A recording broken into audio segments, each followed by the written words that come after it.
Assalomu alaykum. Bizning loyihamiz SkyDeliver. Xo'p, biz nima qilamiz? SkyDeliver havo orqali yetkazib berish, ya'ni bir soha 3 xil yo'nalish.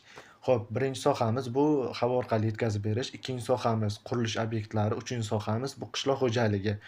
Va birinchi sohamizga kelsak, bu havo orqali yetkazib beramiz. Nega aynan biz Uzum tezkor yoki Yandex emas? Sababi Uzum tezkor va Yandex buyurtmalarni 30 daqiqadan 60 daqiqagacha kechiktirib yetkazib beradi.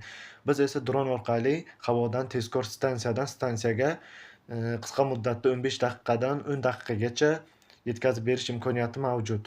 Ya'ni, dron restoranga boradi, restorandagi dronga ovqatni beradi. Dron o'sha buyurtma berilgan joyga olib borib, o'sha stansiyaga buyurtmani beradi. Xuddi Xitoy kabi. Xitoyda ham xuddi shu narsa ishlab kelmoqda va bu juda samarali bo'lyapti. Shu narsani O'zbekistonga olib kirish bu.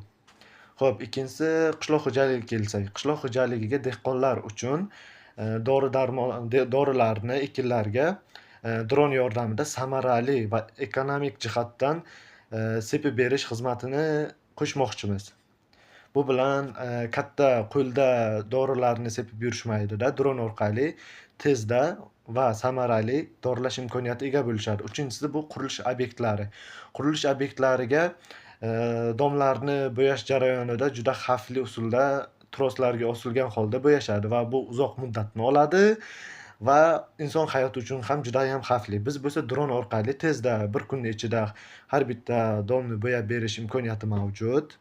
Xo'p, ikkinchisiga agar butun SNG davlatlariga chiqsak, SNG davlatlarida oynali binolar ko'p. Biza dron yordamida oynali binolarni ham yuvish xizmatini qo'shmoqchimiz.